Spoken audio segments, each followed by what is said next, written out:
सिद्धे जय सिद्धे जय प्रसिद्धे चौयाराण फलम पते वंदिता अरहंते वो क्षमाराहण कमसो। जय बोलो अनंतानंद परम सिद्ध भगवान की जय। देवाय देव 1008 श्री आदिनाथ भगवान की जय। 1008 श्री शांतिनाथ भगवान की, पार्श्वनाथ भगवान की, महावीर भगवान की, जय परम पूज्य आचार्य श्री शिव कोटि महाराज की, जय आचार्य श्री कुंतु सागर जी महाराज की, जय आचार्य श्री कनक नंदी जी पदम नंदी जी गुरुदेव की जय। जय चिन्मणि माता की, जय श्रीमद चैतन्य धर्म की। जय। बोले आचार्य भगवत श्री वैराग्यनंद जी महामुनि राज की जय। आचार्य संघ की जय। गुरुदेव आपके श्री चरणों में त्रियोग शुद्धि पूर्वक हम सब नमोस्तु करते हैं। और भगवती आराधना के ऊपर हमें आज संबोधन दीजिए, हमें इसके बारे में बताइएगा। कल बात चल रही थी प्रसिद्ध, जगत प्रसिद्ध अरियंत और जगत प्रसिद्ध सिद्ध। तो सिद्ध भगवान कैसे प्रसिद्ध हैं और अरिहंत भगवान कैसे प्रसिद्ध हैं, ये बात कल अपन ने जान कर ली। ली थी। जी। और यहाँ प्रसिद्ध पद का जो ग्रहण किया गया था वो प्रकृष्टता, विशेषता को लिए हुए था। जैसे इन्होंने उदाहरण दिया था रूपवान को कन्या देना। तो रूपवान तो सभी होते हैं, लेकिन विशिष्ट रूपवान को कन्या देना। ऐसे प्रसिद्ध तो सभी होते हैं, लेकिन विशिष्ट प्रसिद्ध को यहाँ नमस्कार किया गया है। अपने अपनी यश कीर्ति के अनुसार सबके पास प्रसिद्धि है। जी। अपनी अपनी यश कीर्ति के अनुसार सबके पास प्रसिद्धि है। कोई कैसा भी हो, लेकिन उसके दो चार फॉलोवर्स तो मिल ही जाते हैं। कम से कम उसके परिवार वाले उसके पीछे चलते हैं। हाँ, ये तो बात सही है। और कोई भी नहीं चले तो अड़ोसी पड़ोसी चलते हैं, कहीं किसी समाज के 10 5 10 20 लोग चलते हैं, कोई गांव उसके पीछे चलता है। तो हर व्यक्ति किसी ना किसी रूप में अपने अपने तरीके से अपनी यश कीर्ति के अनुसार प्रसिद्ध होता है। लेकिन यहाँ सबसे अधिक जो प्रसिद्ध है वो अरिहंत तीर्थंकर है, अरिहंत भगवान है। अब यहाँ अगला पैराग्राफ लेंगे। जी। प्रयोजन को जाने बिना श्रोता श्रवण या अध्ययन में प्रयत्न नहीं करता। प्रयोजन को जाने बिना श्रोता सुनने में या अध्ययन करने में प्रयत्न नहीं करता। हमारा जो प्रयोजन है उस प्रयोजन को जाना नहीं, फिर क्या सुन रहे हैं, क्या अध्ययन कर रहे हैं। और मैं ग्रंथकार परोपकार के लिए ये ग्रंथ बनाता हूं, अतः प्रयोजन प्रकट करता हूं। क्योंकि किसी प्रयोजन के परोपकार के लिए ग्रंथ बनाया गया है। परोपकार ही इसका प्रयोजन है। और इसे फिर जाने भी एक बिना प्रयोजन को प्रकट किया जाता है। और इसे जाने बिना कोई श्रोता उसको श्रवण भी नहीं करेगा, कोई स्वाध्याय उसको स्वाध्याय नहीं करेगा। क्योंकि कोई भी समझदार व्यक्ति होगा, समझदार व्यक्ति बिना उसके हानि लाभ जाने कोई भी कार्य की शुरुआत नहीं करता है। मूर्ख जी। लोग भले ही कुछ भी शुरुआत करते हैं हानि लाभ को जाने बिना, लेकिन समझदार व्यक्ति हानि लाभ को जाने बिना कार्य की शुरुआत नहीं नहीं। करता है। तो अब यहाँ कह रहे हैं कि वोच्छम आराहणम, इससे प्रयोजन सूचित किया गया है। शास्त्र श्रवण से आराधना के स्वरूप का ज्ञान होता है। शास्त्र के श्रवण से आराधना के स्वरूप को जानना है। तो यह शंका की गई है, आराधना के स्वरूप को जानना तो पुरुषार्थ नहीं है। जानना मात्र पुरुषार्थ नहीं है। जान लिया आपने, बता दिया हमने, बता दिया आपने, जान लिया। क्योंकि पुरुषार्थ प्रयोजन है, और पुरुषार्थ है सुख अथवा दुख निवृत्ति। पुरुषार्थ तो वो कहलाता है कि जिससे सुख की प्राप्ति हो और दुख की निवृत्ति हो। निवृत्ति। तो जानने मात्र से तो सुख की प्राप्ति और दुख की निवृत्ति होने वाली नहीं है। जानने मात्र से सम्मेद शिखर की यात्रा होने वाली नहीं है। जी। हमने जान लिया सम्मेद शिखर, यहाँ ठीक है, सम्मेद शिखर जी, बस हो गया। वहां कैसा है, क्या है, किस प्रकार से है, तो जान लिया। लेकिन यात्रा जो होनी है वो पुरुषार्थ पूर्वक होगी। तो आराधना के स्वरूप को जानना ना तो सुख है, ना दुख निवृत्ति है। हमारे इस कथन का अभिप्राय है कि जो जिस पदार्थ का इच्छुक होता है वह उसकी प्राप्ति के लिए उसके उपाय या उपादेय को जानने का प्रयत्न करता है। उसका जी। उपाय क्या है और उसके उपादेय क्या है, कैसे वो ग्रहण किया जा सकता है, जिसके द्वारा प्रेरित होकर मनुष्य फिर क्रिया में लगता है। और क्रिया में लगना ये प्रयोजन है। हाँ, जैसे मोक्ष के बारे में, मोक्ष मार्ग के बारे में जानना, तो उसको आचरण किए बिना, चारित्र को धारण किए बिना उसकी पूर्तता नहीं होगी। प्रयोजन हाँ, तो वही होगा जब उसको धारण करेंगे। अब ज्ञान के द्वारा श्रवण आदि क्रिया में लगता है, अतः उपयोगी वस्तु का ज्ञान प्रयोजन हो सकता है, परंतु आराधना कैसे उपयोगी है? चलो हमने मान लिया ज्ञान के द्वारा श्रवण आदि क्रिया में लगता है और उपयोगी वस्तु का ज्ञान प्रयोजन हो सकता है, कि वो उपयोगी वस्तु का ज्ञान होना ये भी प्रयोजन हो सकता है, लेकिन आराधना कैसे उपयोगी है? समाधान, समस्त सुख रूप केवल ज्ञान और परम अव्यावाद को उत्पन्न करने से आराधना उपयोगी है। शंकाकार की शंका की थी कि भाई उसको जानना प्रयोजन या उसको जानना उपयोगी कैसे है? तो इन्होंने बताया कि वो आराधना ही केवल ज्ञान और परम अव्यावाद को उत्पन्न कराने में उपयोगी है। जी उसके बिना केवल ज्ञान और परम अव्याबाधता अर्थात निर्बाधता, आप संसार में जब भी हो विशेष रूप से आप हर समय 24 आवर बाधित हैं। बाधित का मतलब आप किसी ना किसी कारण से कोई ना कोई आपको डिस्टर्ब करता है, चाहे कर्म डिस्टर्ब करते हैं, कर्म नो कर्म डिस्टर्ब करते हैं, कभी आपके परिणाम डिस्टर्ब होते हैं, कभी वो कर्म कैसा होते में आता है, कुछ ना कुछ बाधाएं हमारे आगे पीछे 24 घंटे लगी हुई है, हमारे अंदर अव्याबाधता नहीं है। जी और जब तक अव्याबाधता नहीं होगी तब तक निश्चिंतता नहीं होगी, निश्चिंतता नहीं होगी तो सुख की प्राप्ति नहीं होगी। निराकुलता का नाम ही सुख है। बिल्कुल। और निराकुलता अव्याबादता के बिना नहीं आएगी। हाँ, अव्याबादत्व जो गुण है, वो अव्याबाद गुण हमको कितनी भी संपत्ति प्राप्त हो जाए, कुछ भी प्राप्त हो जाए, बाह्य साधन प्राप्त हो जाए अंतरंग, लेकिन अव्याबादता नहीं है, तो उन साधनों को हम भोगे कैसे? बिल्कुल, खंडित होने के पश्चात वही साधन हमारे लिए दुख का, साधन का खंडित होना ही हमारे लिए दुख का कारण बन जाता है। नहीं, मैं हमको हमारे पास सब कुछ है, लेकिन बीमारी ऐसी हो गई खा नहीं सकते, डॉक्टर ने जी बोला दाल का पानी पियो। बिल्कुल। पैसा है खूब माल मसाला खाने का, लेकिन डॉक्टर ने बोला नहीं दाल का पानी पियो, घी का अंश भी नहीं जाना चाहिए, दाल भी नहीं जानी चाहिए, छान के पियो। तो ये चीज है। तो कहा है 4 प्रकार की आराधना के फल को प्राप्त। अतः अभिप्राय यह है कि अनंत ज्ञानादि रूप फल की प्राप्ति में निमित्त आराधना के स्वरूप का ज्ञान कराने के लिए इस शास्त्र को प्रारंभ करते हैं। आराधना के स्वरूप का ज्ञान साध्य है। आराधना के स्वरूप का ज्ञान साध्य है और उसका साधन ये शास्त्र है। जी इस प्रकार शास्त्र और प्रयोजन में साध्य साधन रूप संबंध है, शास्त्र में और प्रयोजन में। इसमें शास्त्र में आराधना के स्वरूप का ज्ञान तो साध्य है और उसका साधन ये शास्त्र है, तो शास्त्र साधन हुआ और स्वरूप का ज्ञान साध्य हुआ।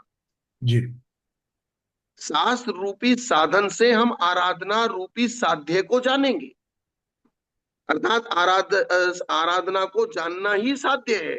इस शास्त्र का मतलब ही यही है। ये भी इसी वाक्य से ज्ञात होता जाता है। इस शास्त्र का अभिधेय भूत, अभिधेय का मतलब अभिधान और अभिधेय, शास्त्र का और विषय का अभिधान अभिधेय संबंध है, या वाच्य और वाचक संबंध है। वाच्य वाचक संबंध समझ रहे हैं? जी।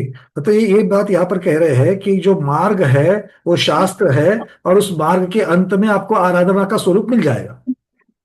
नहीं नहीं, मार्ग नहीं, शास्त्र तो साधन है। हाँ, तो शास्त्र साधन, रास्ता है। साधन साधन मतलब रास्ता है, और रास्ते के हाँ, अंत में क्या है, तो आपको रास्ते पर चल करके आपको वहां पर जाने पर आराधना का स्वरूप पूरा मिल जाएगा। शास्त्र के रास्ते पे चल के आपको आराधना के स्वरूप का ज्ञान हो जाएगा। जी। तो इसका मतलब क्या हुआ? अभिधान और अभिधेय, नया संबंध, नया शब्द क्या है? शब्द आ अभिधान गया, और अभिधेय, अभिधेय। अभिधेय का मतलब क्या है? जो इसके द्वारा कहा गया है। इसके द्वारा कहा गया है, अर्थात इस शास्त्र में जो शब्द लिखे हैं वे अभिधान हैं, हम्म। और जो इन शब्दों के द्वारा, लाइनों के द्वारा जो सब्जेक्ट कहा जा रहा है वो अभिधेय है। अभिधेय है। शास्त्र जो है वो वाचक है। और अभिधेय जो है वो वाच्य हो वाच्य जाएगा। है, वाच्य हो जाएगा। वो वाच्य है। कहने योग्य पदार्थ वो वाच्य है, अभिधेय है। और जिसके द्वारा कहा जाता है वो अभिधान या वाचक है। जी। इसलिए शब्द और अर्थ, शब्द और अर्थ। अर्थ। शब्द का मतलब मैंने बोला घट, ये शब्द है। हम्म। घट तीन प्रकार का होता है। घट कितने प्रकार का है? और अर्थ में स्वरूप प्राप्त हो जाएगा। हाँ, घट कितने प्रकार का है? तीन। कैसे? अब किस प्रकार से बन रहा है? जैसे एक घट शब्द है, हम्म। एक घट मेरे ज्ञान में है। हम्म। एक ज्ञान घट, एक शब्द घट, और एक पदार्थ रूपी घट। साक्षात। हाँ, शब्द तो घट। महाराज एक मिनट, सबको चर्चा समझ में आ रही है क्या? थोड़े शब्द थोड़े से नए नए हैं तो उससे डरना नहीं चाहिए। बात वही है जो हम लोग समझते हैं। जैसे हाँ रोटी, जो रोटी है आपके लिए, रोटी बनना, रोटी की जो पूर्तता है वो क्या है? वही रोटी ऐसी होती है, आपको समझ में आएगी कब आएगी? तो उसका जो रास्ता है बनाने का वो जब करोगे तब। बस उसी चीज के यहाँ से कह रहे कि ये शास्त्र में यही चीज बताई जाएगी कि रोटी कैसी बनानी है। कौन सी रोटी? आराधना वाली रोटी। ये बात आपको यहाँ पर समझना है। और अब आचार्य भगवान आगे और हमको समझा रहे हैं कि शास्त्र में भी जो शब्द है, वो शब्द और फिर शब्दों का जो अर्थ निकल रहा है, इनमें क्या उसमें क्या संबंध किस प्रकार से बताया जा रहा है? क्लियर है सबको?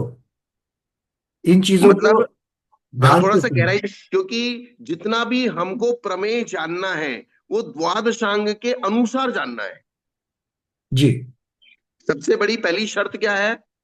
जितना भी हमको तत्व ज्ञान जानना है, जितना भी हमको प्रमेय जानना है, हम लोग व्यवहार में नाम, स्थापना, द्रव्य, भाव का हर समय यूज करते हैं, लेकिन आगम की भाषा हमको नहीं पता है। हम्म। ऐसा कोई जैनी अजैनी नहीं है जो नाम निक्षेप का यूज नहीं करता है, जी। स्थापना निक्षेप का यूज नहीं करता है। चाहे कोई हिंदू हो चाहे कोई मुस्लिम हो, लेकिन वो भी नाम निक्षेप का यूज करता है। अपने घर में अपने बच्चे का नाम रखता है, जी। स्थापना का भी यूज करता है, द्रव्य का भी यूज करता है, और भाव का भी यूज करता है। लेकिन उसको आगम की परिभाषा में ये मालूम नहीं है कि ये चीज क्या है। हम्म। तो ठीक। जब वो चीज हम आगम और शास्त्र के अनुसार जानने लगते हैं, तभी सम्यक ज्ञान और सम्यक दर्शन की उत्पत्ति होती है। ये सबसे महत्वपूर्ण चीज है। जी। जो ज्ञान अब तक बिना सही सोच के था, वो सही सोच के साथ में होकर के सम्यक दर्शन ज्ञान दोनों वहां पर उत्पन्न हो जाएगी। जो है मतलब ज्ञान कुछ वही सम्यक हो संस्कारों जाएगा। से संस्कारों के कारण हमने जो जान लिया भाई ये किताब है, ये पुस्तक है, तभी तो कहा है उन्होंने सम्यक दृष्टि भी जानता है घड़ा है, मिथ्या दृष्टि हम्म। भी जानता है घड़ा है, लेकिन सम्यक दृष्टि का घड़ा सम्यक घड़ा है और मिथ्या दृष्टि का घड़ा मिथ्या घड़ा है। बिल्कुल। तो मिथ्या दृष्टि का घड़ा मिथ्या घड़ा क्यों है? मिथ्यादर्शी का घड़ा मिथ्या क्यों है? क्योंकि उसके बारे में, वो घट के बारे में जो सोच रहा है, वो सारा का सारा पूर्ण नहीं है, विपरीत भी हो सकता है। इनकी वजह से मिथ्या है। कि घड़ा द्रव्य कौन सा है, घड़ा गुण कौन सा है, घड़े की पर्याय क्या है, हमको दिख क्या रहा है? जैसे उन्होंने कहा एक शब्द घड़ा होता है, एक ज्ञान घड़ा होता है, एक पदार्थ रूपी घड़ा होता है, एक वाच्यवाचक संबंध होता है, एक अभिधान अभिधेय संबंध होता है, बिल्कुल। साध्य साधन होता है। तो ये जो शास्त्र के अनुसार शब्दों को एक संजोया गया है, उस तरीके से जानने से सम्यक दर्शन सम्यक ज्ञान की उत्पत्ति होती है। क्या बात है, बहुत बढ़िया। और इससे फिर इससे कोई एकांत नहीं बन पाएगा, क्योंकि उसी पदार्थ के बारे में आप अलग अलग विवक्षाओं से जान रहे हो। हाँ, क्योंकि आप घड़े को नहीं जानते या शब्द को नहीं जानते, शब्द भी जानते, लेकिन आज जो मैंने इस शब्द का उच्चारण किया, घड़ा, शब्द घड़ा, ज्ञान घड़ा और पदार्थ घड़ा, और उसमें उसका अपना अपना स्वरूप भी उसमें उसके साथ छिपा हुआ है। मेरे ज्ञान में जो घड़े का आकार बनता है वो ज्ञान घड़ा है। अगर मैं पदार्थ घड़े को ही अगर सिर्फ मैं मानूं, बाकी के घड़े नहीं होते, घड़ा मतलब पदार्थ घड़ा ही हाँ, अगर मैं मानूंगा तो मिथ्या घड़ा हो जाएगा। वो मिथ्या तो जाएगा। जी। ज्ञान में जो मेरे घड़े का आकार है वो ज्ञान घड़ा है, और शब्द उच्चारण किया है मैंने घाटा घट, ये बिल्कुल। शब्द घड़ा है। और जो प्रैक्टिकल में सामने रखा है मिट्टी का है, गोल है, जिसमें पानी भरा जा सकता है। शब्द घड़े में पानी नहीं भरा जा सकता, ज्ञान घड़े में पानी नहीं भरा जा सकता। पानी कौन से घड़े में भरा जाएगा? गुरुदेव फिर इस चर्चा को अगर मैं मंगलाचरण पर लगा दूं कि किसको हाँ, नमस्कार किया गया है, बस तो बस बस सिर्फ और वही। सिर्फ अगर सिद्ध को, और वो सिद्ध का एकांत स्वरूप लेकर के अगर कोई बोलता है कि सिद्ध भगवान को ही स्वरूप किया गया है, तो वो हाँ, परिभाषा और फिर जितनी चर्चा में आई हुई नाम स्थापना द्रव्य और भाव की अपेक्षा से जितनी इसलिए चर्चा है, वो फिर सम्यक हो जाएगी, और अकेली चर्चा जो है वो मिथ्या हो जाएगी फिर। ऐसा ऐसा चीज हो जाएगी, इसलिए उन्होंने नाम सिद्ध, स्थापना सिद्ध, द्रव्य सिद्ध, भाव सिद्ध, फिर शब्द सिद्ध, अर्थ सिद्ध, ज्ञान सिद्ध, ये सब लगा लेने का।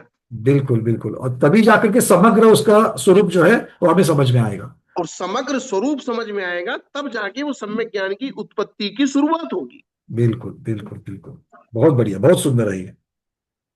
तो ये जो बारीक चीजें हैं ना, ये बाकी तो सब विषय आपका जाना हुआ है, पहचाना हुआ है, सब पढ़ रहे हैं और आप पढ़ा रहे हैं। नहीं, पर ये अब क्या हो रहा है ना गुरुदेव, इसमें से ये बहुत सारी चीजें जो अब यहाँ पर जो उभर करके आ रही है, वो अलग हाँ, अलग पहले से पड़ी हुई चीजों को जब लगा रहे हैं, तो फिर अच्छा, इसी की वजह से वो समग्र है, इसी की वजह से वो परिपूर्ण हाँ, है। अब तक हाँ, आज्ञा सम्यक तो से जो ले रहे थे कि वो परिपूर्ण ही है, भगवान की वाणी है, किंतु हाँ। परिपूर्ण क्यों है, ये अब जो यहाँ पर जो सिद्धांत लग रहे हैं उसके साथ में, उससे वो फिर अधिगमन जैसी बात हो रही है कि भैया ये हमारा सम्यक दर्शन दृढ़ कर रहा है कि ये परिपूर्ण क्यों है, ये पता चल रहा है अब। और इसलिए अनादिकाल से जो आत्मा का ज्ञान स्वभाव है, ज्ञान में आपके ज्ञान तो हर आत्मा को है, लेकिन जो भगवान की दिव्य ध्वनि में द्वादशांग खीरा है, उसके लेवल का ज्ञान चाहिए। बिल्कुल बाकी ज्ञानों से हमको प्रयोजन नहीं है, लेकिन हमको जो द्वादशांग भगवान की दिव्य ध्वनि में खीरा है, 7 तत्व, 6 द्रव्य, 9 पदार्थ, 5 अस्तिकाएं, 3 द्रव्य, षटकाएं, 6 लेस्या, ये इस सिस्टम का चाहिए। गौतम स्वामी को सब ज्ञान था, लेकिन उस वो सारा का सारा ज्ञान जैसे ही वो भगवान के समोसरण में आया, इसलिए इस लेवल के अंतर्गत हो गया।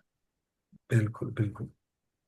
देखिए, कब मतलब अगर कोई सिर्फ ग्रंथ लेकर के अगर पढ़ना शुरू करता तो बोलता है ये सब डिस्कशन की क्या जरूरत है, मंगलाचरण में किसको नमस्तु किया है, सीधा तो दिख रहा है सिद्ध और नहीं नहीं अगर नहीं नहीं नहीं, ऐसा नहीं है, ये ऐसा नहीं अगर है। ऐसा सोचेंगे, तो हम लोगों को मतलब फिर उसका शास्त्र कैसे पढ़ना है ये बात ही समझ में नहीं आएगी। तो ये बस, शास्त्र पढ़ने के लिए इतनी सारी चर्चा क्यों है, ये अब समझ में आ रही है बातें। हाँ, कि बार बार ये कहते हैं नाम स्थापना द्रव्य भाव, हर जगह नाम स्थापना द्रव्य भाव, फिर द्रव्य के 3 भेद, तत्व अतिरिक्त भेद, ये भेद, उसमें से ये लेना, आपको प्रकरण तक पहुंचाया जा रहा है। बिल्कुल बिल्कुल इसलिए ये चर्चा की जा रही है कि आप कहीं गलत रास्ते नहीं चले जाओ। बिल्कुल। ये तो इसलिए वाच्य वाचक संबंध, अभिधान अभिधेय संबंध, साध्य साधन संबंध, शब्द हम्म, और अर्थ संबंध, ये चारों आ रहे इस, हैं आपका। इसलिए उन्होंने ज्ञानाचार्य में शब्द शुद्धि, अर्थ शुद्धि, और फिर उभय भी दिया। फिर उभय शुद्धि। जब उन्होंने बोला कि जब शब्द शुद्धि कर दी गई, अर्थ शुद्धि कर दी गई, तो उभय शुद्धि की क्या आवश्यकता है? तो उभय में तो शब्द और अर्थ दोनों ही है ना। तो जब हमने शब्द शुद्धि कर ली और अर्थ शुद्धि कर ली, तो उन्होंने उसको उदाहरण दिया कि कोई शब्द शुद्ध पढ़ता है लेकिन अर्थ शुद्ध नहीं करता, कोई अर्थ शुद्ध करता है लेकिन शब्द शुद्ध नहीं करता। तो बिल्कुल। दोनों को शुद्ध करना, ये उभय शुद्धि है। जब अलग अलग लेते हैं तो एक एक को ही प्रधानता है, उभय में दोनों की प्रधानता है। हाँ, उभय में दोनों की प्रधानता, कि आपको जो प्रोनाउंसिएशन करना है, वो प्रोनाउंसिएशन भी व्यवस्थित करना है, और फिर उसका जो अर्थ करना है, अर्थ का मतलब भी पदार्थ। हम्म। घट शब्द है और घड़ा पदार्थ है। तो घट शब्द है और अभिधेय है, वो घड़ा पदार्थ है। तो इसको कहते हैं शब्द और अर्थ। शब्द का अर्थ के साथ संबंध होता है, अर्थात शब्द एक इंडिकेटर होता है कि वो आपको उस पदार्थ तक पहुंचा देता है। हजारों लोग खड़े हैं, हजारों चीजें रखी हैं, उनमें से पर्टिकुलर किसको आप कह रहे हैं? उसे माध्यम या साधन कह सकते हैं। हाँ, इसलिए शास्त्र को साधन कहा है, हम्म। और उससे जो प्रमेय जाना जाएगा वो साध्य का है। उसमें से जो भावार्थ निकलेगा वो साध्य है। अतः प्रयोजन, संबंध और अभिधेय से युक्त होने से शास्त्र उसी तरह उपादेय है जैसे व्याकरण शास्त्र उपादेय है। हम्म। व्याकरण शास्त्र के पढ़े बिना भी आपको सम्यक दर्शन की उत्पत्ति होने में दिक्कत आएगी,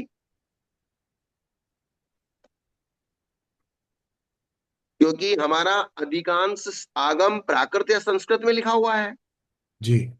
और जिस भाषा में लिखा हुआ है उस भाषा का व्याकरण आपको आना अति अनि आवश्यक है।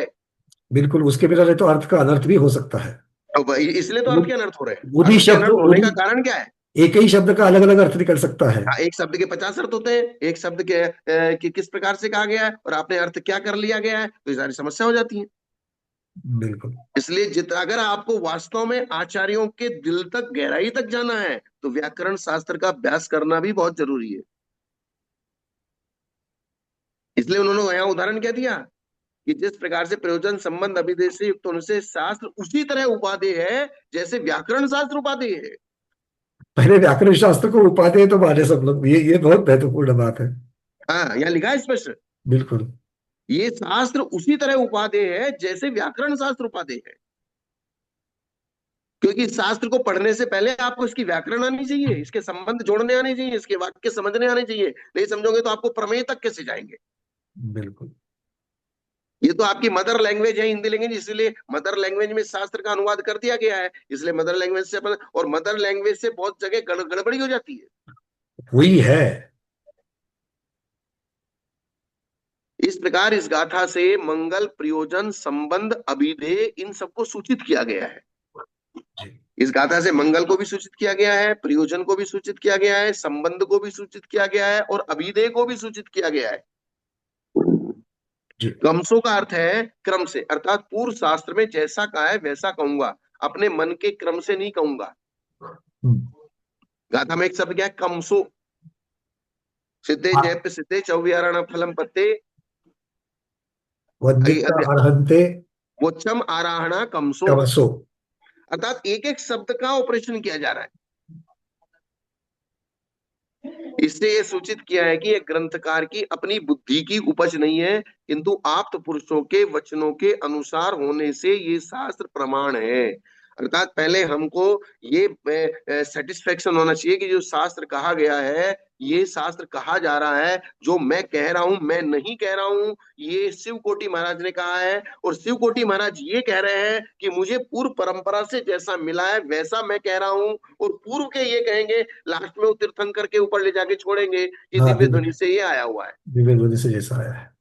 तो तभी इसकी प्रमाणिकता होगी, नहीं तो इसकी प्रमाणिकता नहीं बैठेगी। और इसलिए न्याय शास्त्रों में सबसे पहले सर्वज्ञ सिद्धि की है। जी। अगर सर्वज्ञ सिद्धि हो गई तो फिर हमारा सारा काम बन जाएगा। तो इस प्रकार से कमसों के साथ पूर्व सुत्तानम, पूर्व शास्त्रों के इस वाक्यांश का अध्याहार कर लेना चाहिए। अध्याहार का मतलब उसको जोड़ना चाहिए। अध्याय ले लेना चाहिए। जैसे गाथा सूत्र में तो सिर्फ कमसो शब्द है। हम्म। कमसो पूर्व सुत्तानम, पूर्व सुत्तानम कमसो, पूर्व सूत्रों के क्रमानुसार, अर्थात पूर्व में जिन जिन आचार्यों ने जो जो सूत्र कहे हैं उनके क्रमानुसार इस शास्त्र को कहा जाएगा। अब आराध्य को जाने बिना उसकी आत्मभूत आराधना को जानना शक्य नहीं है। आराध्य और आराधना, आराधना करने योग्य को आराध्य कहते हैं, और आराधना, और एक होता है आराधक। जैसे कहते हैं ध्यान ध्याता ध्येय, हम्म। ज्ञान ज्ञाता ज्ञे, प्रमाण प्रमाता प्रमेय, जी। ऐसे ही आराध्य, आराधक, आराधना। आराधना तो एक क्रिया हो गई, आराध्य जिसकी आराधना की जाएगी, और आराधक आराधना करने वाला। एक साधक है, एक सिद्ध है, और एक साधन है। एक साधन है। ये तीनों चीज। तो आराध्य को जाने बिना, पहले आराध्य को जाने बिना उसकी आत्मभूत आराधना को जानना शक्य नहीं है। अतः आराधना किसे कहते हैं और वो आराधना किसके होती है, इस शंका के समाधान के लिए आगे आचार्य सूत्र कहते हैं। उज्जोवणमुज्जवणम निवैणम साहणम च नीच्छरणम दंसननान चरित तवाणमाराहण भणिया। यह बताया गया है कि सम्यक दर्शन, सम्यक ज्ञान, सम्यक चारित्र और सम्यक सम्यक तप के उद्योतन, उद्यमन, निर्वहन, साधन और निस्तरण को आराधना कहा है। ये आराधना है। जो चार है हमारे पास, सम्यक दर्शन, सम्यक ज्ञान, सम्यक चारित्र और सम्यक तप, इनका उद्योतन करना, उद्यमन करना, निर्वहन करना, साधन करना और निस्तरण करना। जो तत्वार सूत्र के शुरू में जो एक गाथा आई है वो यही गाथा है। गुरुदेव एक जिज्ञासा है, पूछ सकता हूँ यहाँ पर? देखिए, हाँ बोलिए बोलिए। गाथा में शब्द जो है दंसन नान चरित तवान माराहण है। हाँ तवा तो तब तब यानी कि तब। हाँ, तो यहाँ पर फिर उन्होंने गाथा में हिंदी में सम्यक दर्शन, सम्यक ज्ञान, सम्यक चरित्र, और फिर सम्यक्त्व के ऐसा क्यों कहा, तब के क्यों नहीं वो कहा? वो मिस प्रिंटिंग हो गया। हाँ, हम यही सोच रहे थे, पर एक बार बोला आपसे कंफर्म कर ले ताकि यहाँ पर मॉडिफाई कर ले। सब नहीं लोग नहीं अपने अपने इसमें कर लीजिए, वहां पर सम्यक तो शब्द जो है, इसलिए हमने फिर से गाथा देखी पूछने से पहले, तो तव शब्द आ गया, तवान आया, तो तप होना चाहिए वहां पर। वो मिस प्रिंटिंग है, क्योंकि सम्यक दर्शन तो पहले आ ही गया। सबको मिल गया गाथा जहां पर दी है? गाथा जो भाषा में लिखी है वहां पर देख लेना, सम्यक देखिए, दर्शन, सम्यक ज्ञान, सम्यक चरित्र दंसन और तप के। नाण चरित तव हम्म। आराहणा बढ़िया। जी। सीधा सीधा है, सम्यक दर्शन, ज्ञान, चरित्र और तप, इनका उद्योतन, उद्यमन, निर्वहन, साधन और निस्तरण। अब उद्योतन का क्या अर्थ है? सबसे पहले उद्योतन। हम्म। उद्योतन अर्थात शंका आदि दोषों को दूर करना, ये उद्योतन है। सम्यक्त का उद्योतन अर्थात सम्यक्त के जो 8 अंग है, 8 अंग के विपरीत 8 दोष हैं, या सम्यक्त के 25 दोष हैं। सम्यक्त के कितने दोष हैं? पच्चीस 25। दोष हैं। उन हम्म। दोष आदि आदि शब्द का ना, उद्योतन में शंका आदि 25 दोषों को दूर करना, अर्थात जितने भी दोष हो सकते हो उन सब दोषों को दूर करना, ये सम्यक्त की आराधना है। जैसे कोई अपने आराध्य की, तो आराध्य कौन हुआ? सम्यक्त। हम्म। आराधना क्या हुई? दोषों को दूर करना। आराधक कौन हुआ? मैं और तुम। जी। आराधक कौन हुए? मैं और तो सारे मिलकर तुम। के जो भी उसको पढ़ रहे हैं अभी। हाँ, जो भी उसको सम्यक्त को प्राप्त करना चाहते हैं। हम्म। और आराधना हम ये कर रहे हैं, आराधना ये है कि हम उसके दोषों को दूर करें। मेरे सम्यक दर्शन निशंकित अंग है कि नहीं है, निर्विच निकांक्षित अंग है कि नहीं है, मेरे अंदर साधर्मिक को देखकर वात्सल्य भाव आता है कि क्रोध आता है कि कषाय आती है, मैं किसी के दोष देख लेता हूं तो मेरे अंदर उपगुण भावना आती है कि नहीं आती है, जी। धर्म की प्रभावना का मेरा नेचर है या अप्रभावना का नेचर है, 8 मद है, वो मद में करता हूँ कि नहीं करता हूँ, 66 अनायतन है, ये सारी की सारी चीजें लगा लेना एक एक करके। रसम, संवेग, आस्तिक्य, अनुकंपा, ये जो सम्यक दर्शन के गुण बताए हैं, और भी जितना भी सम्यक दर्शन का मैटर है। इसलिए प्रत्येक को, जितने भी यहाँ बैठे सुनने वाले और जितने भी साधु लोग हैं, सबसे पहला बड़ा पुरुषार्थ है सम्यक दर्शन को मजबूत करने का। सम्यक दर्शन अगर मजबूत हो गया, चारित्र तो वृक्ष के पत्ते आदि है, 2-4 पत्ते टूट भी जाएंगे तो वृक्ष खत्म नहीं हो जाएगा, लेकिन जड़ खत्म हो जाएगी तो पेड़ ही खत्म हो जाएगा। बिल्कुल बिल्कुल बिल्कुल। क्योंकि सम्यक दर्शन मूलम, ज्ञान स्कंदम, चारित्र शाखाड्यम। तो मूल जो है वही मूल पहले सशक्त होना चाहिए।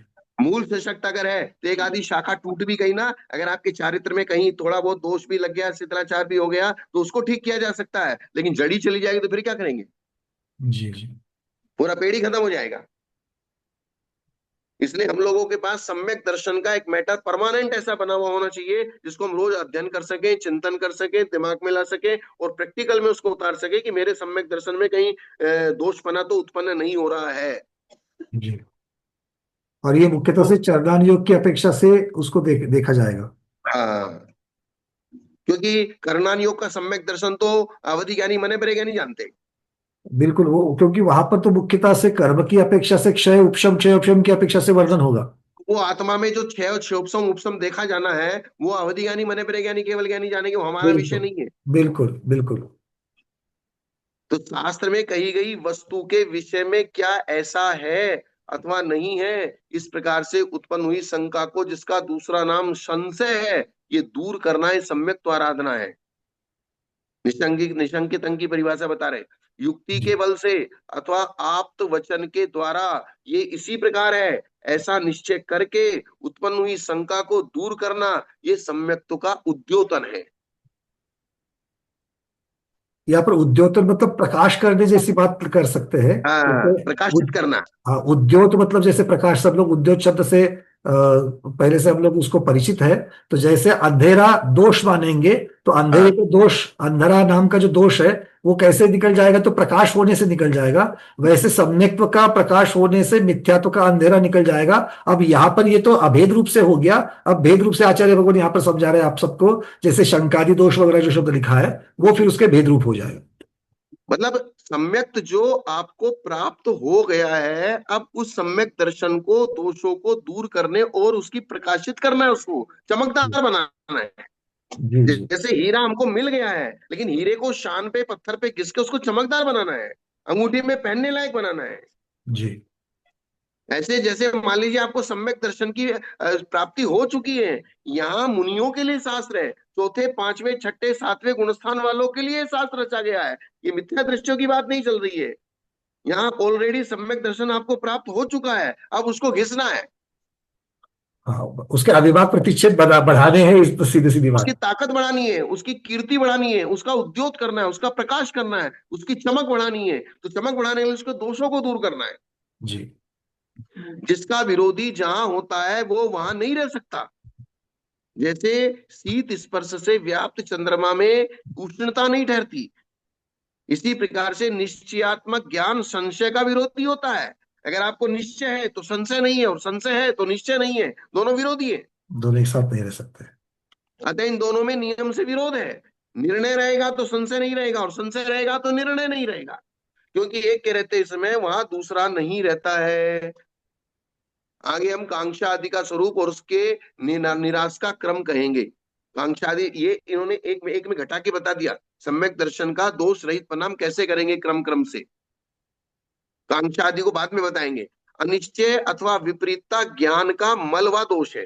पहले तो सम्यक दर्शन के दोष बता दिया, हम्म। तो सम्यक दर्शन के दोष को दूर करना सम्यक दर्शन का उद्योतन है। अब सम्यक ज्ञान का दोष क्या है, मल क्या है? अनिर्णय और विपरीतता, यानी कि संशय, विपर्य, अनध्यय, वशाय, ये तीन ज्ञान के दूषण है।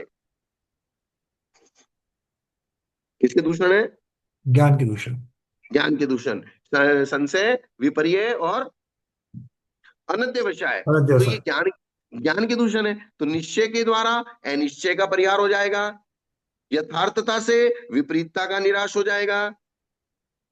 जैसे क्रोध, उत्तम क्षमा के द्वारा क्रोध का निराकरण हो जाएगा, जी मारदाव के द्वारा मान का निराकरण हो जाएगा, अर्जव के द्वारा माया का निराकरण हो जाएगा, सोच के द्वारा लोभ का निराकरण हो जाएगा। तो निश्चय के द्वारा अनिश्चय का निराकरण हो जाएगा, और अनिश्चय के द्वारा निश्चय का निराकरण हो जाएगा। जी। या तो दोष वहां रहेगा या विशुद्धि रहेगी।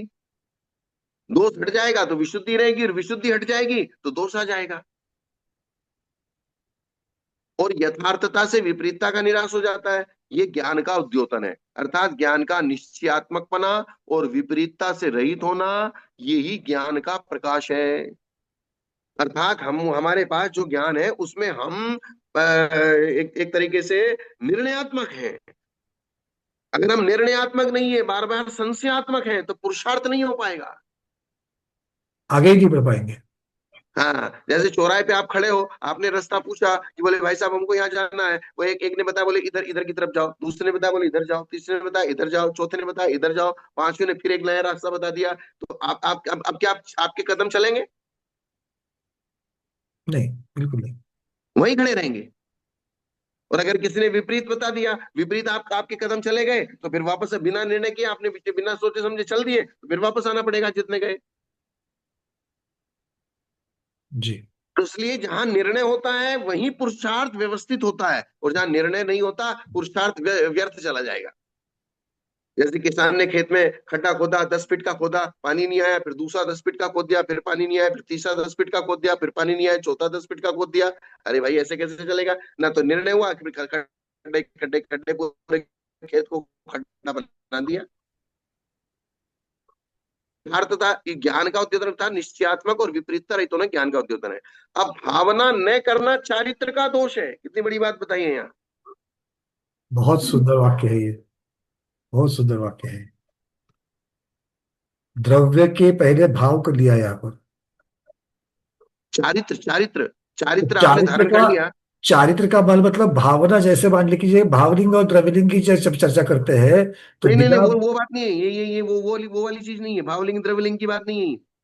नहीं बट गुरुदेव चारित्र का मल और भावना का नहीं करना, मतलब अगर मुझे वो भावना ही नहीं हो रही है, संयम की भावना अगर नहीं हो रही है, और अगर चारित्र मैं, में जो तत्वार सूत्र में 5 व्रतों की 25 भावनाएं बताई हैं, उन हम्म, भावनाओं को अगर हम नहीं भाएंगे तो हमारा चारित्र निर्दोष नहीं बनेगा। वो अतिचार मतलब वही मल कह रहे हो, अतिचार कह रहे हैं हाँ मतलब मल कह रहे हाँ, हो उसको। वही वही, वो अतिचार रूपी जो नहीं, अतिचार अलग चीज है।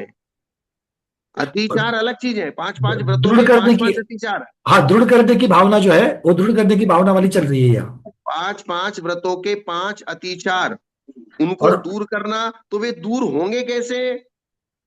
मतलब पांच व्रत व्रतों को, की 25 भावनाओं को भाना। हाँ व्रत को दृढ़ करने के लिए हर एक की पांच पांच भावना है, और व्रत हाँ, में दोष ना लगे इसलिए पांच पांच मतलब वो अतिचार जो है दोष बताया उन्होंने। अतिचार दोष है, और वे दोष भावनाओं को भाने से होंगे, जी, दूर होंगे। एक है निरोगी रखना और दूसरा है हाँ सुदृढ़ बनाना। हाँ, तो ये सुदृढ़ बनाने वाली काम जो है ये यह कह रहे, अतिचार मतलब उसको अतिचार से दूर रखना, मतलब निरोगी करना है, और भावना भाना मतलब उसको सुदृढ़ करना है। इसलिए इस बात से ये गर्भी ये ज्ञापित हुआ कि जो हम लोग साधु लोग या एक देश व्रती लोग, अणुव्रती लोग सम्यक दर्शन ज्ञान चारित्र के धारक हैं, वे अगर अपने सम्यक दर्शन ज्ञान चारित्र को निर्दोष नहीं बनाएंगे तो धीरे धीरे उसमें जाले लग जाएंगे, और वो धीरे धीरे भ्रष्ट हो जाएगा। जी, क्या हो जाएगा? उसका सम्यक दर्शन भी चला जाएगा, सम्यक ज्ञान भी चला जाएगा, और सम्यक चारित्र भी चला जाएगा, कुछ भी नहीं बचेगा। क्योंकि कोई भी चीज अगर आपने लाके रख दी और उसको सार संभाल नहीं की तो वो अपने आप रखी रखी खत्म हो जाएगी। बहुत बढ़िया। गुरुदेव एक मिनट से लूंगा मैं बीच में, हमारे सब स्वाध्यायों में बहुत सारे यहाँ पर व्रती देश व्रती भी बैठे हुए हैं। हाँ तो हमें हाँ, यहाँ पर अगर पहले अनुव्रति पहली प्रतिभाधारी भी है तो हम लोगों को सबको ये देखना है कि हमें सिर्फ अपने ये जो व्रत है उसको निरोगी नहीं, अतिचार से सिर्फ नहीं बताना, अतिचार से बचाने में तो हम लोग हर रोज लगे हुए हैं कि ये हम्म, दोष नहीं लगे, वो दोष नहीं लगे, वो दोष नहीं लगे, किंतु उसके साथ में उसको सुदृढ़ भी बनाना है। क्या और होता है? इसीलिए ये भावनाएं बहुत महत्वपूर्ण है। हमारे दो हाथ होते हैं, एक हाथ से कभी भी कुएं से बाल्टी नहीं निकाली जाती। बिल्कुल, दो हाथ लगाने पड़ेगा तब जाके रस्सी खींची जाएगी। जितना हमने बाहर निकाल लिया उसको स्टेबल करना है, क्या बात है, बहुत सुंदर। और जो फिर दूसरे हाथ से वापस निकालना है। जितना हमने निर्दोष बना लिया उसको स्टेबल रखना है, और जो निर्दोष नहीं बन पाया उसको वापस निर्दोष बनाने का पुरुषार्थ करना है। जी, एक पैर स्टेबल होता है, एक पैर आगे चलता है, फिर दूसरा स्टेबल होता है, फिर दूसरा आगे चलता है। एक तो निर्दोषता का और दूसरा स्थिरता का या सुदृढ़ता का है। हाँ, मतलब एक पुरुषार्थ करता है, आगे बढ़ के निर्दोष बनाता है, और एक स्टेबल बना, जहां तक आप पहुंच गए वहां तक रुकना पड़ेगा आपको। नहीं तो जी, क्या होगा, एक हाथ से रस्सी खींचेंगे, आपने 2 फुट रस्सी खींची और हाथ छोड़ के तुरंत वापस दोबारा एकदम से पकड़ने की कोशिश, 10 फुट वापस अंदर चली जाएगी। वापस जाएगा वो। बहुत सुंदर दृष्टांत है ये, बहुत सुंदर दृष्टांत। इसलिए डबल पुरुषार्थ चाहिए, डबल डबल पावर। तो जब हम ऊपर जाते हैं, मल्टीप्लाई करेंगे तो ऊपर जाएंगे, और मल्टीप्लाई के तरीके से नीचे जाते हैं। तो संयम की भावना के द्वारा उसको दूर करना।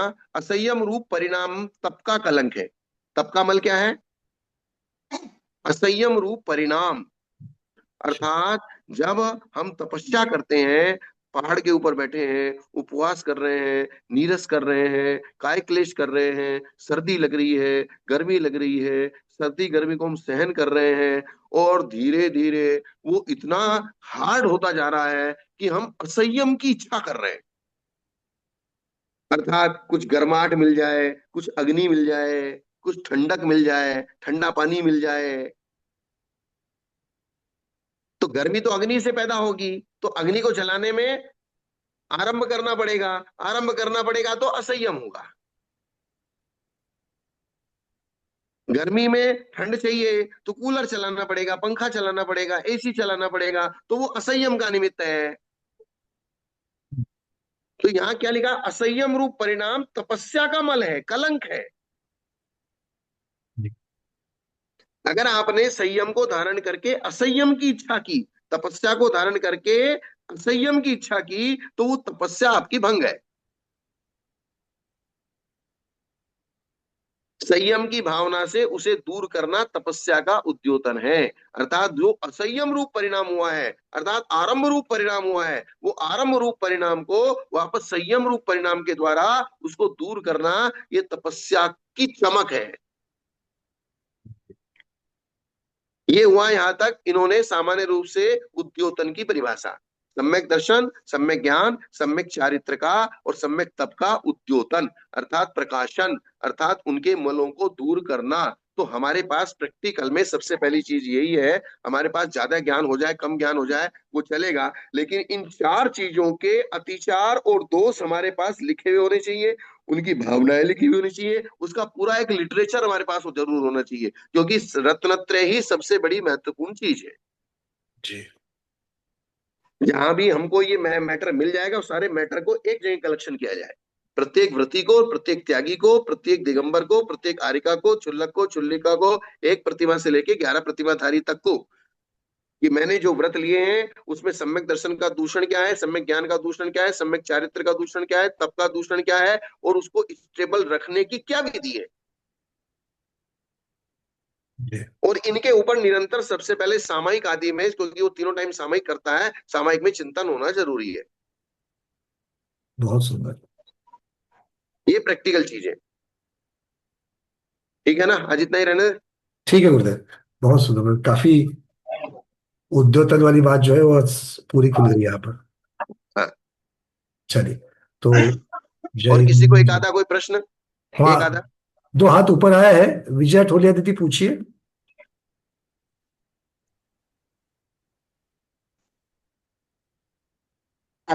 ऐसा सागर प्रणाम। मैं वो जो समय तो आवाज आवाज नहीं आ रही आपकी। दीदी आपकी आवाज कट रही है। आप चाहिए तो चैट में प्रश्न डाल दीजिए, मैं गुरुदेव तक पहुंचा दूंगा। तब तक प्रमोद जी पूछिए, प्रमोद जी खारगर। नमस्ते महाराज जी, वंदामी भैया जी। महाराज जी, हमारी भूमिका में व्याकरण शास्त्र कौन सा पढ़ने लायक समझ में हम आ सके, ऐसा तो वो कुछ बताएंगे। व्याकरण शास्त्र तो आपकी उम्र के हिसाब से अगर आप पुरुषार्थ करेंगे, जो पुरुषार्थी होता है, व्याकरण शास्त्र, जो व्याकरण तो एक ही है, संस्कृत शास्त्र है। संस्कृत शास्त्र को पढ़ने के लिए जो आसान तरीका आपको मिल जाए, आजकल यूट्यूब पे बहुत सारी चीजें ऐसी हैं जो बहुत आसानी से भी संस्कृत सिखा सकते हैं, आपको संस्कृत की जनरल नॉलेज करा सकते हैं, प्राकृत की जनरल नॉलेज करा सकते हैं। एक जनरल नॉलेज सबसे पहले धीरे धीरे लीजिए, और उसके बाद धीरे धीरे आपका जब अभ्यास बढ़ेगा तो आगे जाके आपका काम बन जाएगा। रचनानुवाद कौमुदी है, और प्रारंभिक है, मध्य है, प्रौढ़ है, ये इस प्रकार रचनानुवाद कौमुदी, कातंत्र रूपमाला, वो भी सबसे सरल संस्कृत हमारे आचार्य की, जैन आचार्य की लिखी हुई। इस प्रकार से, या कोई संस्कृत का टीचर हो आपके आसपास तो उसको लेके भी आप संस्कृत का अभ्यास कर सकते हैं। ठीक है महाराज। नमस्ते महाराज। हम्म। नीना ऋषि दीदी। नमस्ते गुरुदेव। हम व्रती नहीं है, लेकिन फिर भी अगर हम वो व्रत के अतिचार और भावनाएं पढ़े और हम वो पालन करें तो चलेगा क्या? हाँ, अभ्यास रूप में कर सकते हैं, क्या दिक्कत है। चौथे गुणस्थान वाला भी अगर अभ्यास रूप में इन सब चीजों को करे और अभ्यास दृढ़ हो जाने के बाद नियम ले ले तो कोई दिक्कत नहीं है। हाँ, नमस्ते गुरुदेव। आगे जिस चीज को हमको धारण करना है उसका अभ्यास जरूर करना चाहिए, और हाँ, इसीलिए स्वाध्याय चाहिए, नहीं तो चौथा पांचवे में कैसे आएगा गुणस्थान से। चौथे में ही पांचवे का अभ्यास होगा। और नीना दीदी, चर्चा बहुत हो गई है, ठीक है ना। अब जल्द से जल्द बस कुछ, और आपका तो बिल्कुल हमें पता है कि आपकी तैयारी पूरी है व्रत की, बस नियम लेना बाकी है और कुछ नहीं है। हाँ। पवन जी बोलिए। नमस्ते गुरुदेव। आवाज आ रही? आ रही, आ रही, हाँ, बोलिए। आ रही है, आ रही। गुरुदेव, अब आपने जो सब ग्रंथ प्राकृत में और इसमें लिखे गए हैं, और प्राकृत का व्याकरण तो कहीं अवेलेबल नहीं है, क्योंकि प्राकृत का व्याकरण जो समझाया जा रहा है वो संस्कृत के आधार पे समझाया जा रहा है। सिर्फ नहीं, हेमचंद्र स्वामी ने भी। बहुत सारे हैं प्राकृत के व्याकरण भी। हेमचंद्र व्याकरण है, प्राकृत का सबसे प्राचीन व्याकरण है। हाँ, तो हेमचंद्र स्वामी ने संस्कृत के आधार से प्राकृत समझाया है। प्राकृत क्या थी? पहले बोलचाल की भाषा थी, और बोलचाल की भाषा में उसके बहुत सारे ऑप्शंस हैं। इसलिए हमारे आचार्यों ने किस प्राकृत शब्द का यूज किया है, उस तक जाने के लिए हमको, उस शब्द तक जाने के लिए उसके व्याकरण को समझना जरूरी है, नहीं तो गड़बड़ हो जाएगी। हाँ वही ना, फिर वो आज के संस्कृत के हिसाब से वो प्राकृत का अर्थ निकाले तो उल्टा अर्थ निकलता है बहुत सी जगह। हाँ, नहीं तो मूल भाषा तो प्राकृत है, और हाँ संस्कृत भी मूल भाषा है। 700 भाषा और 18 महाभाषा। हाँ, नहीं प्राकृत के बहुत दिनों बाद संस्कृत प्रचलन में आया ना। ये तो जैसे हम्म। वरिष्ठों की भाषा बताई गई थी संस्कृत। अब ये कौन पहले प्रचलन में आया, कौन बाद में प्रचलन में आया, ये निर्णय तो अपन जो है केवली भगवान से करेंगे कि, लेकिन अभी वर्तमान में हमारे पास दो ही ऑप्शन है कि या तो प्राकृत भाषा में हमारा साहित्य है या संस्कृत भाषा में हमारा साहित्य है। हिंदी में हमारा कोई भी साहित्य नहीं है। हाँ, हिंदी में तो कोई है नहीं दिक्कत। और जब हिंदी में कोई साहित्य नहीं है और हमारी मदर लैंग्वेज है हिंदी, और हम निरंतर हिंदी के अभ्यासी हैं, तो उस हिंदी में और संस्कृत और प्राकृत में जो एक डिफरेंस है बारीक, वो डिफरेंस को हमको समझना है। अच्छा, नमस्ते। और एक महत्वपूर्ण बात यह है कि कभी ऐसा नहीं कहना चाहिए कि महावीर भगवान के समय में प्राकृत पहले, संस्कृत बाद में, या फिर जैनों की भाषा तो प्राकृत है। सबसे पहले चैत्य भक्ति, क्योंकि महावीर भगवान की दिव्य ध्वनि जब खिरी है, तब वहीं पर, जब वहां पर पहले, सबसे पहले जब दर्शन किए हैं गौतम स्वामी ने महावीर भगवान के, और वहां पर उन्होंने जयति भगवान, जो उन्होंने आगे चैत्य भक्ति के नाम से जो प्रसिद्ध हुआ है, तो ये वाला जो पूरा का पूरा पद्य है वो सारा सारा का संस्कृत में है। तो महावीर भगवान के सामने महावीर भगवान की ही स्तुति गौतम गणधर स्वामी ने संस्कृत में की है। तो इसीलिए ज्ञानमती माता जी ने इस बात को सिद्ध किया है कि चैत्य बहुत, भगवान एवं बोझे साधु लोग जो चैत्य भक्ति पढ़ते हैं, इसका पूरा लिटरेचर लिखा है और जी सिद्ध किया है कि गौतम स्वामी के द्वारा रचित है। बिल्कुल बिल्कुल, दशभक्तियां उन्होंने सिद्ध कर दी है कि इस प्रकार से है। ओके, अर्चना दीदी, जल्दी जल्दी चलिए, समय, बहुत लोगों के हाथ ऊपर आए हैं। गुरुदेव का समय जितना है उतना, नहीं तो फिर आप लोगों को व्हाट्सअप करना पड़ेगा। चलिए। बस एक निवेदन था महाराज जी से कि हमने जब भैया जी आप पढ़ा रहे थे सम्यक मार्गना, तब मैंने ज्वाइन नहीं किया था, तो अभी भैया महाराज जी सम्यक दर्शन के अतिचार सब लगा रहे, तो थोड़ा विस्तृत में जानकारी, तो मतलब बहुत अच्छे से समझ में आएगा। वो इसमें आएगा, सब मैटर आएगा, आगे आगे सब मैटर आने वाला है। देखिए, जी महाराज जी, बहुत अच्छे पूरा से मैटर समझ विस्तृत से आने वाला है। अभी ये बहुत शॉर्ट रूप में आया है, अभी इसे पूरा मैटर आगे खुलासा करेंगे। सम्यक तो मार्गणा में सम्यक दर्शन का पूरा प्रक्रम नेमिचंद सिद्धांत चक्रवर्ती महाराज ने कर्णानुयोग की अपेक्षा से रखा है। और यहाँ तत्व पे और पदार्थ इनकी चर्चा की है, और हम लोगों ने जब चर्चा की थी थोड़ा बहुत उसमें चरणानुयोग लाया था, किंतु उससे भी ज्यादा कार्तिकेयोपेक्षा में भी इसकी चर्चा चलेगी। जब धर्मानुप्रेक्षा पढ़ेंगे तब पूरा चरणानुयोग उसकी अपेक्षा से आएगी। और महाराज जी ने यहाँ पर पहले दिन से ही क्लियर किया है, ये तो हमारे सामने भगवती आराधना एक निमित्त है, उसके निमित्त से पूरा का पूरा लेंगे ही महाराज जी, बिल्कुल लेंगे। ये तो अभी ट्रायल है। ठीक है ना। हाँ, लेकिन बहुत अच्छा लग रहा है, हम लोग को सभी को बहुत ज्ञानवर्धन है। और एक बात सब लोग समझ लेना, सभी जो अब धीरे धीरे जब आगे बढ़ रहे हैं, शुरुआत में ही सारी चीजें मिलेगी ये नहीं है, तो धैर्य रखना है, और धैर्य रख करके हम लोगों को आगे आगे बढ़ना है, सारी चीजें जरूर प्राप्त होगी। और थोड़ा कठिन भी लगे लेकिन सुनते रहने का, सुनने से भी अभ्यास होता है। क्योंकि जो पहले से जो नहीं सुना हो तो पहली बार सुनने में कठिन लगेगा ही लगेगा, बिल्कुल लगेगा। सुवर्णा श्रावक दीदी, जल्दी से चलिए। भैया गुरुदेव, घर चाले में पूजा अभिषेक करना और मंदिर में पूजा अभिषेक करना, इसमें क्या फर्क पड़ता है? दीदी आप फिर से एक बार दोहराए कि आवाज ठीक से नहीं आ रही थी आपकी। अच्छे से सुनाई नहीं दिया। घर चाले में अभिषेक करना और मंदिर में पूजन करना, इसके दोनों में फर्क पड़ेगा? घर में पूजन करना और मंदिर में पूजन करना, ऐसा कहना चाहती है? हाँ, इनका कहना है घर में पूजन करने में और मंदिर में पूजन करने में क्या डिफरेंस है, ये पंडित जी आप ही बताइए। देखिए, द्रव्य क्षेत्र काल भाव की अपेक्षा से इसको सिर्फ मैं कहना चाहूंगा, इसकी चर्चा पहले बहुत बार हमने की है दीदी, आपको याद है तो। समेत शिखर जी में मैंने जैसे कल भी मैं बता रहा था, समेत शिखर जी में पूजन करना, समेत शिखर जी में सिद्धों की आराधना करना, और क्षेत्र पर बैठ करके आचार्य भगवान के साथ में बैठ करके आराधना करना, और तीसरा मैं जोड़ रहा हूं आचार्य भगवान के साथ उनके मुखारबिंद से एक एक शब्द का अर्थ करते हुए सिद्ध चक्र विधान की आराधना करना, ये तीनों में फर्क होगा कि नहीं होगा? ये इतना ही आपकी हाँ चर्चा जो है आपको सारी चीजें उत्तर दिलवाएगी।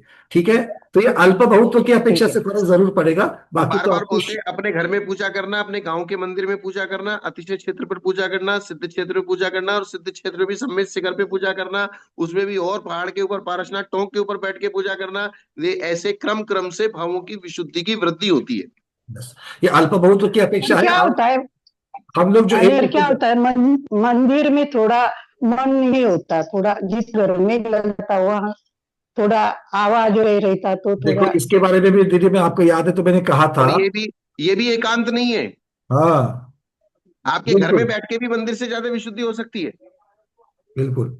हाँ होता है, ऐसा होता है हाँ, करके लगता है कि एकांत नहीं घर है। पे करना, हाँ, एकांत नहीं घर है पे किसी चीज करना की। ऐसा लगता है, तो फिर हाँ, गलत है क्या? ऐसा लगता है नहीं गलत नहीं है। कि घर गलत से नहीं है। आप घर मंदिर में से बैठ के मैं अगर जरा आपको ऐसा द्रव्य क्षेत्र काल की अपेक्षा विशेष विशुद्धि लगती है तो आप घर में बैठ के कीजिए।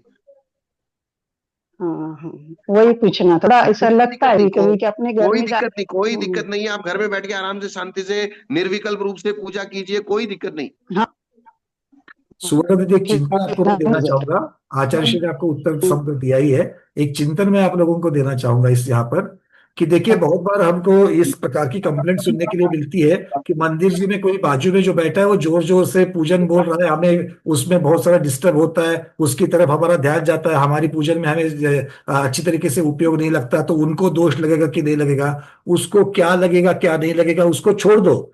हमारे लिए बहुत इंपॉर्टेंट चिंतन ये है कि आज हम बाकियों की जितनी भी आवाज हो रही है, क्या मैं अपना उपयोग स्थिर कर सकता हूं? और ये इसलिए महत्वपूर्ण है कि आगे जाकर के जब हम अंतिम भाव में जहां पर भी हम लोग तपस्या करने के लिए बैठे, क्योंकि बिना तपस्या के तो हम एक श्रेणी आरोहण नहीं होने वाली है, और जब वहां पर जंगल में बैठोगे तो शेर, वहां पर लोगों की नहीं, शेर और भालू इनके आवाज आने वाले हैं, तब जाकर के उनको बोलोगे कि शेर आवाज बंद कर, मैं यहाँ तपस्या में बैठा हूं। तो हमें इस प्रकार की एकाग्रता और चिंतन की तरफ बढ़ना है, अभ्यास की तरफ बढ़ना है, कि कितनी भी बाकियों का वहां पर कुछ भी प्रकार की परिस्थिति हो, मैं अपना उपयोग कहीं पर भी स्थिर कर सकता हूं। इस प्रकार की प्रैक्टिस हमें करने का अभ्यास करना है। ठीक है, बाकी तो आपको आचार्य भगवत ने अल्प बहुत तो बता ही दिया है। चलिए आगे। वृषाली दीदी बोलिए।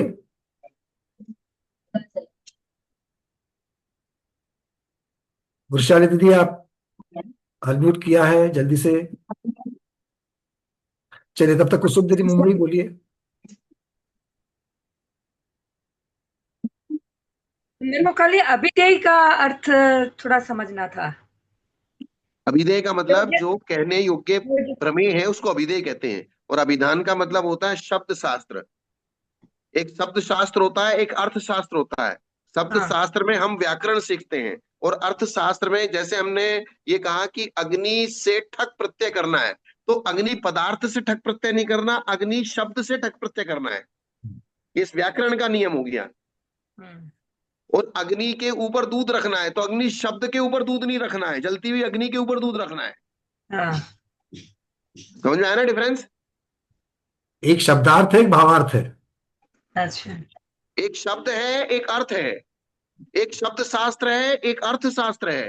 तो हम यहाँ भगवती आराधना में शब्द शास्त्र पढ़ रहे हैं कि अर्थशास्त्र पढ़ रहे हैं? अर्थशास्त्र। अर्थशास्त्र पढ़ रहे हैं कि हमारा मुख्य लक्ष्य है अर्थ के ऊपर, शब्द के माध्यम से। और जब हम व्याकरण पढ़ेंगे तब हम अर्थशास्त्र पढ़ेंगे कि शब्द शास्त्र पढ़ेंगे? अर्थशास्त्र, शब्द शब्दशास्त्र, शास्त्र। शब्दशास्त्र। वहां हमारा जो फोकस होगा, ये शब्द कैसे बना, इसमें कैसा प्रत्यय लगा, ये वाक्य कैसे बना, इसमें कौन सी विभक्ति है, इसमें कौन सा प्रत्यय है, कौन सा समास है, कौन सी संधि है, कौन सा इसमें क्या सिस्टम है, उसको समझना है। जब हम वो वाक्य बन गया, बन के हमारे सामने आ गया, अब वो वाक्य हम भगवती आराधना में पढ़ रहे हैं, तो यहाँ हम पढ़ रहे हैं कि सम्यक तो क्या है। तो सम्यक तो क्या है? सम्यक एक आत्मा का गुण है। आत्मा की तरफ हम गए, आत्मा के परिणामों की तरफ गए। तो ये शब्द शास्त्र, अर्थशास्त्र। अच्छा चलिए, रूबी समझ दीदी, में आया आपने ना? प्रश्न। हाँ नमस्ते धन्यवाद। गुरुदेव। नमस्ते गुरुदेव, वंदना भैया जी। मेरा एक प्रश्न ये है कि मैं ये जानना चाह रही थी कि जैसे हम एक एक शब्द के अभी कई अर्थ हमने निकाले थे, घट के अभी समझे हमने, है ना? तो मैं ये जानना चाह रही थी गुरुदेव कि उस शब्द के, एक शब्द के हम अलग अलग अर्थ निकलते हैं, तो उन जैसे शास्त्र हम पढ़ते हैं तो सारे अर्थों को मतलब हम लेके वो कर सकते हैं क्या, उसका मतलब मिला के हर अर्थ के साथ में हम उसका एक अलग जैसे निकलता है, अर्थ निकलता है सेंटेंस का, नहीं, तो वो वहां कैसे आचार्यों ने ये व्यवस्था बताई है कि पहले जो शब्द कहा गया है उस शब्द के कितने अर्थ होते हैं ये जानिए, और फिर पर्टिकुलर उस प्रकरण में उस शब्द का कौन सा अर्थ लिया गया है ये जानिए। सारे अर्थों को लेके हम उसकी व्याख्या नहीं करेंगे, पर्टिकुलर वहां उस शब्द के सारे अर्थों की व्याख्या करेंगे, लेकिन वो इसलिए करेंगे कि उनमें से कौन सा यहाँ लेना है, जी हाँ, ऐसे ठीक है ऐसा। जी। नमस्ते गुरुदेव। तो एक शब्द के अलग अर्थ कोश में बताए जाएंगे, किंतु वाक्य में किसी एक अर्थ को ही लेकर के प्रदान करके चलेंगे। हाँ, जी विजया दीदी, आपने हैंड रेज किया था, अगर देखिए अगर अनम्यूट हो रहा है तो एक जी बार जी, बोलिए। अब आवाज आ रही है भाई साहब, अब आ आवाज रही आ है। रही है? अब ठीक है, बोलिए। नमोस्तु आचार्य भगवान, नमोस्तु, सादर प्रणाम, वंदना भाई साहब। मैं ये पूछना यानी समझना चाह रही थी कि आचार्य भगवान ने सम्यक्त्व के बारे में बताया और चारित्र के बारे में थोड़ा बहुत, एक दो पत्ते टूट भी गए तो चलता है, तो वहां एक गाथा मुझे याद आई थी। दंसन भट्टा भट्टा दंसन भट्टस्य नत्थि निवानम सिज्जन्ति चर्य भट्टा दंसन भट्टा न सिज्जन्ति। ये ठीक है क्या वहां पर उस विषय के हाँ, बारे में ये बिल्कुल पूछना था। बिल्कुल बिल्कुल बिल्कुल। जी जी, या आप बोल रहे थे ना वो बात, जब ही मुझे एकदम से याद आ गई नहीं थी, नहीं, तो बहुत मैंने अच्छा बहुत इसलिए अच्छा। आपसे जी कोई भी सादर सब्जेक्ट चल रहा है और आपने जो वंदना भाई सब्जेक्ट, साहब। कोई भी सब्जेक्ट चल रहा है और आपने जो सब्जेक्ट पढ़ा हुआ है अगर वो उससे टच कर रहा है तो आपको जरूर याद आना चाहिए।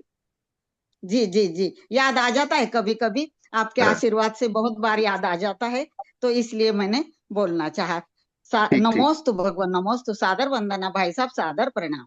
सविता दीदी जल्दी से। नमस्ते महाराज जी, वंदना भैया।